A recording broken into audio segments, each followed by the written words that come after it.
Pemirsa, banyak kejadian misteri yang terjadi di lokasi ini. Bahkan warga setempat sangat takut melewati daerah ini pada malam hari.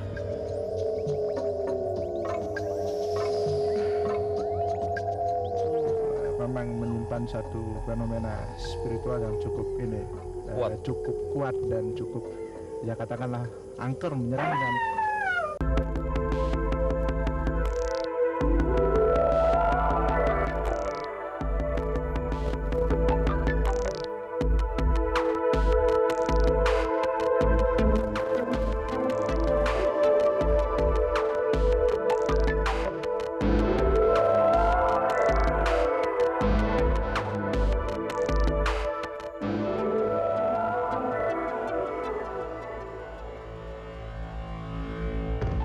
Perjalanan waktu telah membuktikan kepada kita bahwa situasi dunia misteri tidak hanya sekarang dipandang sebelah mata. Masih bersama saya Arseti, pemirsa, dalam tayangan Percaya Gak Percaya. Untuk kesekian kalinya kami ingin memberikan satu fenomena kepada Anda bahwa dunia misteri memang ada di sekitar kita. Ada 3 segmen yang akan kami berikan. Alam lain, cerita misteri, di balik misteri.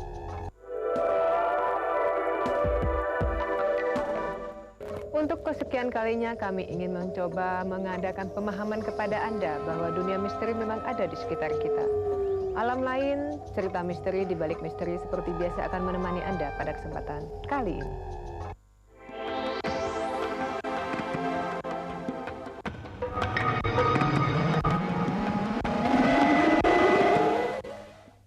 Perbedaan persepsi mungkin saja menimbulkan perbedaan bentuk visual tentang penggambaran dunia misteri.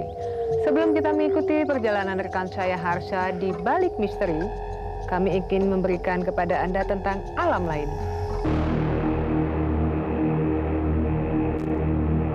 Jadi pada saat saya malam Jumat, saya kurang jelasnya itu entah malam Jumat Kliwon atau malam Jumat biasa. Setelah saya sholat malam, sekitar jam 12:30 ya, saya duduk di luar di teras depan rumah saya. Pas ada pohon palem di situ, palem merah, itu ada cahaya, ya, cahaya seperti titik merah gitu ya, ya seperti kunang-kunang. Itu turun dari pohon palem itu turun, turun. Sudah ada bungkusannya seperti ini dengan sarungnya turun ke bawah. Terus pas sejengkal di bawah tanah, saya liatin, oh ini apa gitu. Saya pikir ini binatang apa, tapi karena penasaran saya ambil kayu. Takut itu ada seekor ular, saya lihat, tapi kok tidak bergerak-gerak. Saya lihat kayak ada kain merah. Saya pegang, tahu pusaka. Pada saat saya pegang, saya buka, itu masih cahaya masih ada ya, remang-remang gitu ya. Saya buka, terus jantung saya berdebar. Nah, terus apa ini? Nah, setelah itu, yalah saya masukin lagi. Saya masukkan lagi dan saya tidak tahu ini dari mana, bagaimana.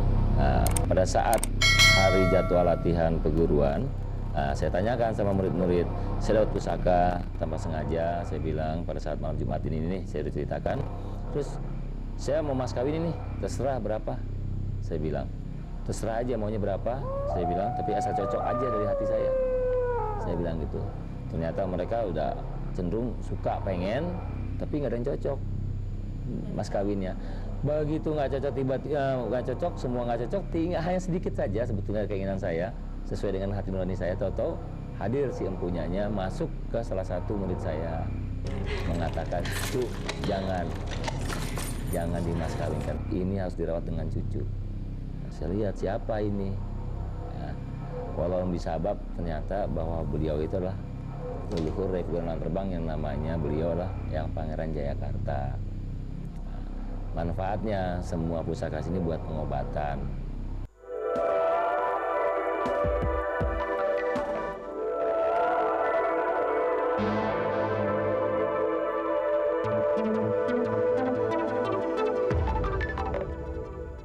Pemirsa, sekarang saya ingin mengajak Anda untuk berpikir. Kenapa banyak sekali orang menginginkan pembuktian nyata dari cerita misteri? Atau mungkin mereka menginginkan cerita misteri itu terjadi di depan mata mereka?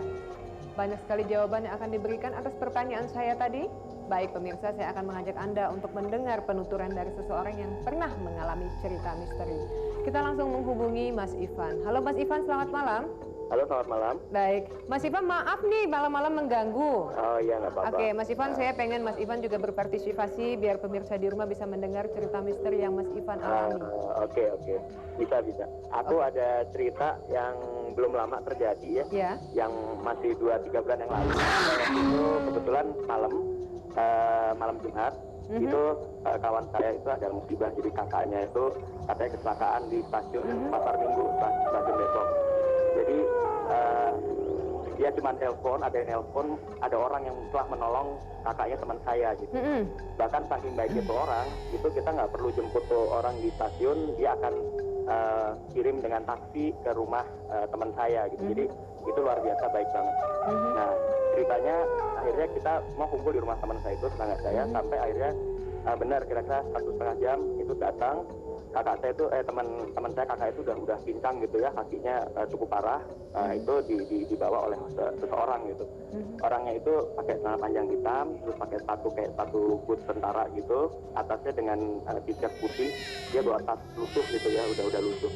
Nah itu baik sekali orangnya, bahkan kita tawarin rokok nggak mau, kita tawarin minum dan minta air putih, itu pun diminum sedikit gitu sama dia dan dia diam gitu. Sampai akhirnya kakak saya udah bisa, teman-teman saya itu kakak udah bisa tolong. Akhirnya kita tawarin, bapak pulang kemana, kita antar gitu loh. Akhirnya saya dengan teman saya nganter ke rumahnya dia. Dia bilang sih turunin saya di sekitar Lenteng Agung, dia bilang gitu. Udah akhirnya kita bertiga naik mobil saya nganter itu bapak-bapak itu pulang gitu kan. Terus kira-kira di dekatnya Universitas Pancasila itu lewat sedikit gitu pinggir jalan, dia bilang udah saya turun sini aja, dia bilang gitu. Kita turunin gitu, dia turun. Si bapak tadi? Bapak tadi turun. Okay. Nah itu dia selama di mobil itu dia diam gitu. Bahkan waktu kita tanya daerah-daerah sekitar tempat dia tinggal, dia tuh nggak banyak ngomong, bahkan dia diem, tawarin rokok diem, terus ada warung rokok kita beli minum juga nggak mau lagi gitu. Soalnya udah agak misterius. Nah saya udah berpikir agak-agak yang nggak bener gitu kan. Ini orang bener apa bukan? Teman saya pun juga ternyata sama punya pikiran seperti itu. Dan ketika dia turun dari mobil, kita salaman, tangannya dingin banget ya, tangannya dingin dan saya pucat gitu kan. Terus salaman ke teman saya, teman saya kasih kartu nama, terus saya kasih salam juga. Nah itu nggak ada berapa detik, itu saya masih lihat dia tuh jalan ke satu jalan gitu, di pinggir jalan masuk. Terus begitu saya itu nggak ada hitungan 5 detik deh, saya lihat lagi udah nggak ada orang itu. Teman saya pun juga begitu lihat itu nggak ada, itu kita langsung sadar gitu. Nah itu orang apa bukan, karena pertama juga kita mikir dari baiknya dia gitu, dan akhirnya belakangan juga saya tanya ke kakaknya teman saya itu, di kereta dia nolong pun itu juga sudah aneh, orang itu masa bisa tahu semua mengenai kakak saya itu, dia bisa tahu problemnya apa, terus tinggalnya di mana, itu semua ngerti gitu. Dan yang kita buat kaget adalah tiba-tiba dalam hitungan nggak ada 1 detik dia udah hilang, padahal jalannya itu terang dan nggak ada gang kiri kanan gitu, jalan lurus aja. Yang samping kiri kanannya tembok. Nah itu pengalaman saya yang nggak saya bisa lupakan gitu, jadi mungkin ditolong oleh ya mungkin makhluk halus tapi yang baik gitu ya. Percaya atau tidak percaya, semua jawaban ada di jalan pikiran Anda. Setelah Anda mendengar cerita dari penuturan Mas Ivan, Anda berhak untuk mempercayainya ataupun Anda mungkin tidak mempercayainya. Hidup berdampingan dengan makhluk halus memang belum terpikirkan oleh kita. Kadang-kadang kita malah menjauhi apabila kita mengetahui suatu tempat berhantu. Pemirsa, alangkah lebih bijaksananya apabila kita mengetahui suatu tempat berhantu, malah kita mengetahui mengapa suatu tempat berhantu. Pemirsa, rekan saya Harsha akan mengungkapkan kepada Anda mengenai Gang Nilah.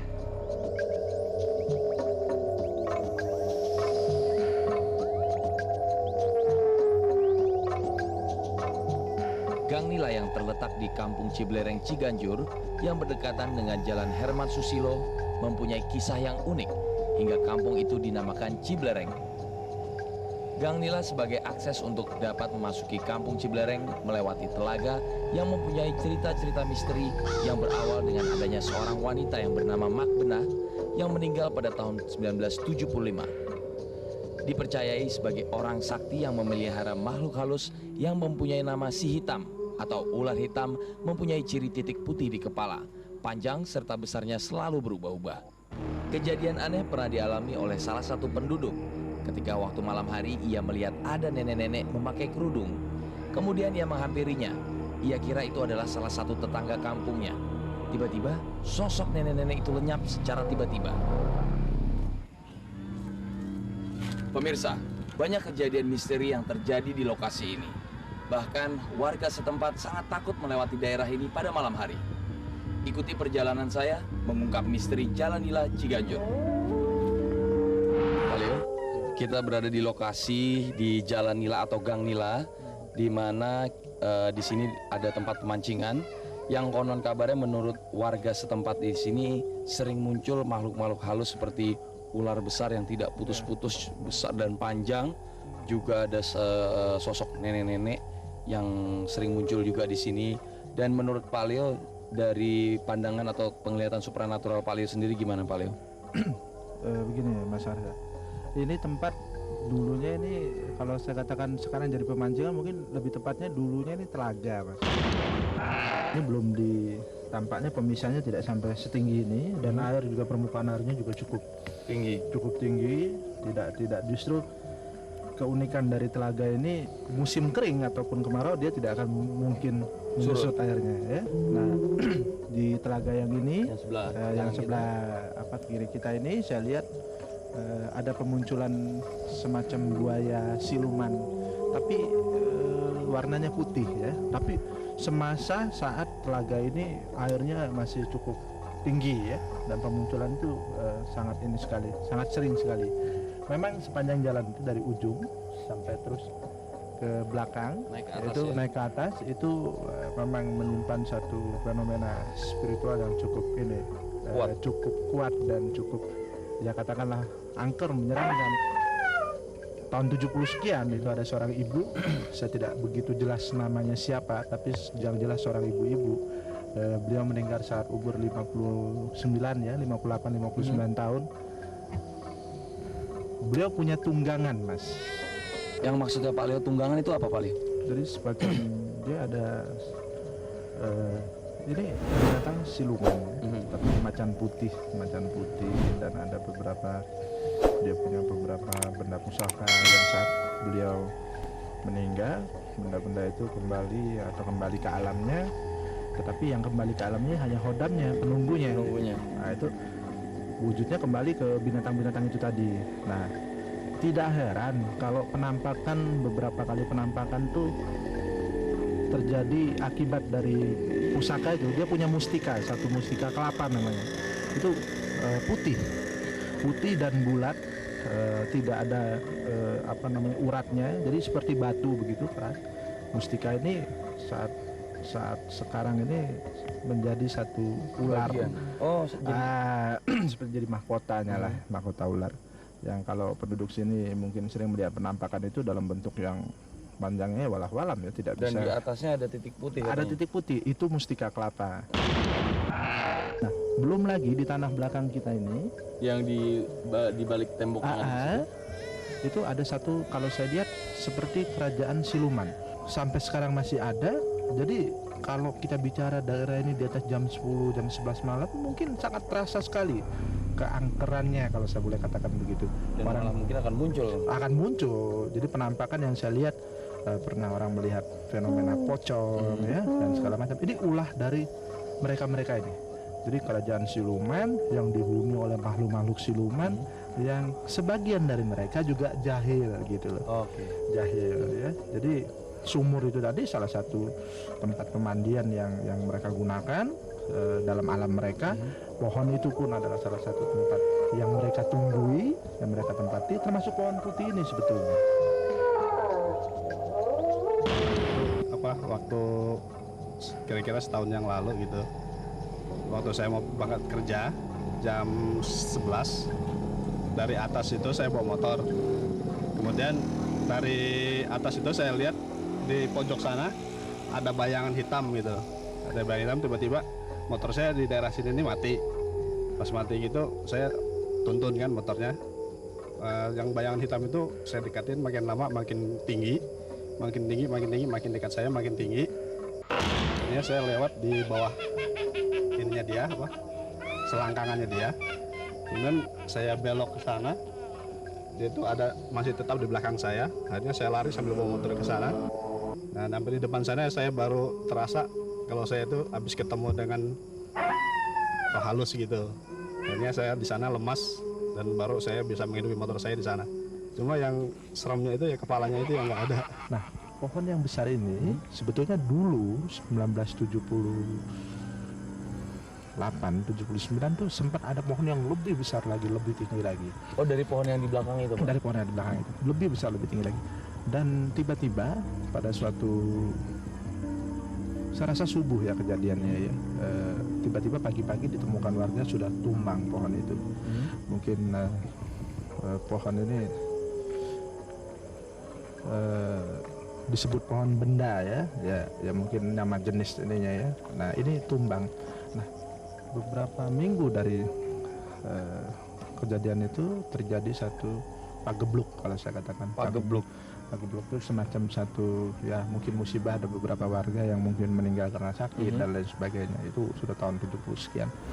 Nah, ini satu fenomena simbol yang mereka katakan. Tapi memang di belakang itu tempat di mana aktivitas itu lebih kuat dan terasa sekali gitu. Jadi pun benda itu kan umurnya itu udah ratusan tahun. Kira-kira mau rubuh seminggu sebelumnya. Nah, itu dia ada semacam kurung batang gotong orang gotong mayat keluar dari pun benda jalan. Nah, kira-kira seminggu dari orang gotong mayat pun bendanya terubuh.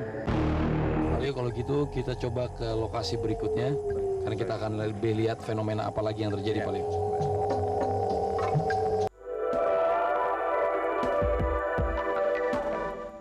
Banyak kejadian gaib yang biasanya dialami oleh warga pendatang seperti pernah melihat makhluk tinggi besar hitam. Pernah ada juga tukang ojek yang melihat ular hitam yang panjangnya tak terputus-putus dengan mempunyai ciri tanda putih di kepalanya. Pernah ada orang yang hendak melintasi gang nila tersebut melihat ada buah yang jatuh dari pohon kecapi. Ketika ia ambil, ternyata buah itu berubah menjadi mata.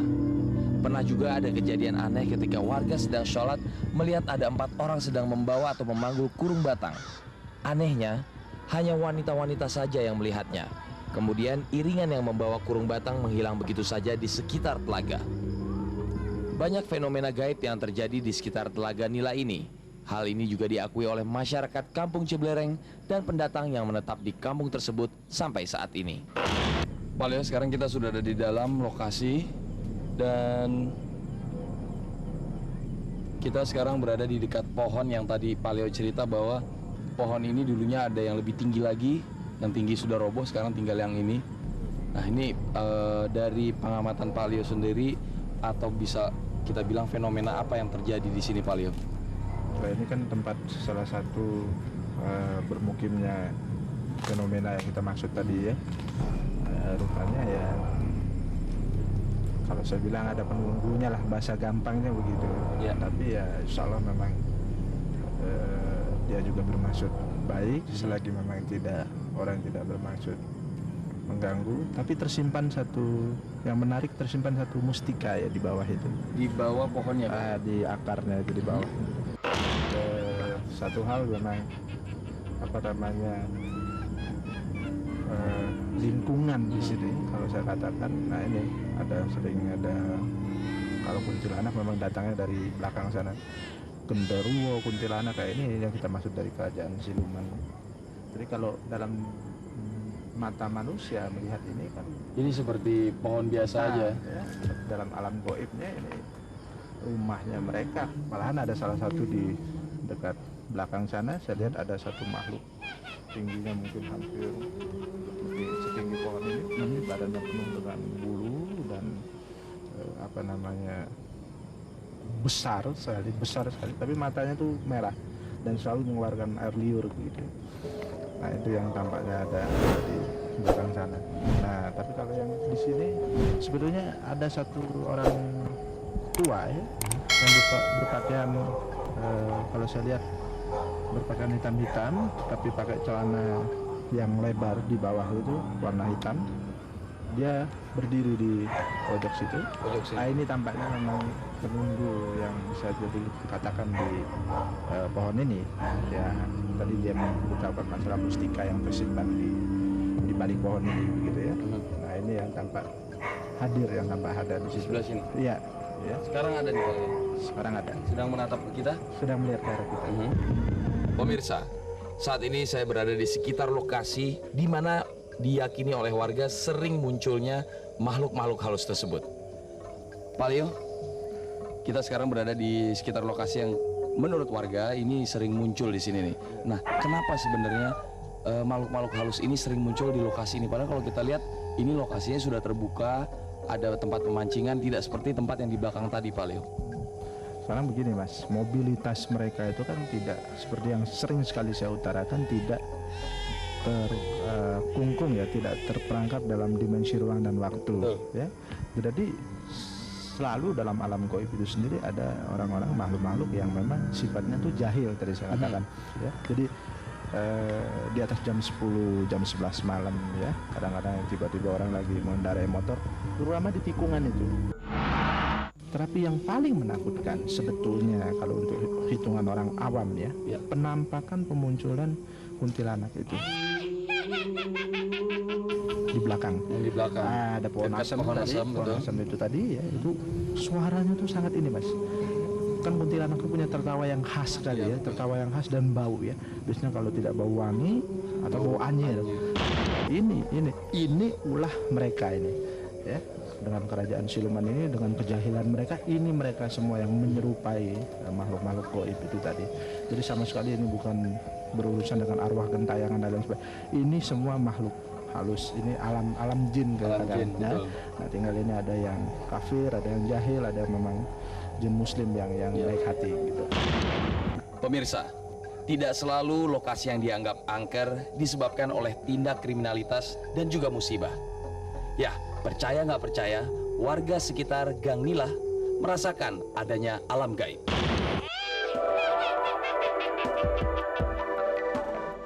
Tampak tak wajar memang jika kita mengamati tempat bermisteri. Banyak keganjilan-keganjilan yang terdapat di berbagai sudut, namun itulah daya tarik tersendiri bagi dunia misteri, seperti cerita Gang Nilah tadi.